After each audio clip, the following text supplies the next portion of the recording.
Thank you, Speaker.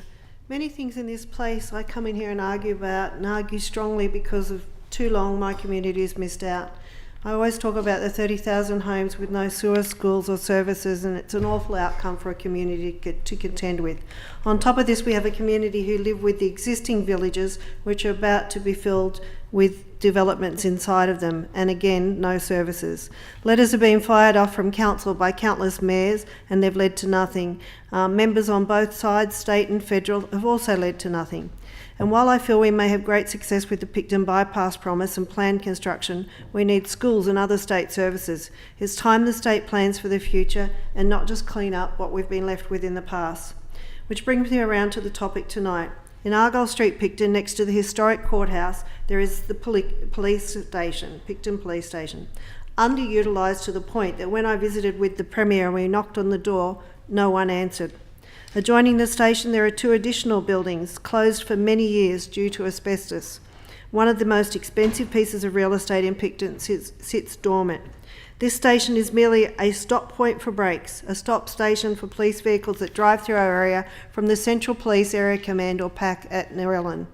On a good day a decade ago, it may have taken 20 minutes from door to Picton. Now we have traffic and additional intersections at Spring Farm. The journey can be 30 to 40 minutes. In the north of my electorate, the story in Warragamba and the Oaks is the same. Both stations are little houses and they have small phones with a blue button that rings the police. And to be honest, a Telstra phone box would be more useful. What Wollondilly is in dire need of is a police area command so that officers are central and do not need to drive long distances between jobs, and my people don't need to wait to get help. Fortunately, we have the land in Picton, with the police owning the corner precinct that adjoins the commercial land. The building could be a few stories high. If set back, it wouldn't look too bad, and it would be certainly less of an eyesore than the council planned government services building they're constructing in the same block, which is 4 stories high.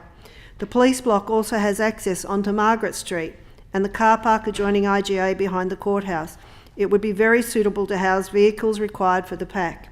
The town would benefit with the business of officers doing work, and the community would feel safer with the permanent 24-hour access that only a PAC within the Wollondilly border could provide. It's an opportunity worth taking and one which the government must consider. I understand the complexity of government, and I know that things take time. However, I can only judge on the basis of my experience within the government, and while I'm very happy with my engagement with the Premier and much of the Cabinet, the actions or inactions, such as in this case from some departments, makes the relationship difficult. I have written to the Minister and met with the government about this. The union is supportive. The police want it to go ahead as soon as possible. The hold-up isn't from lack of information or data, and the delay rests at the Minister's desk at present.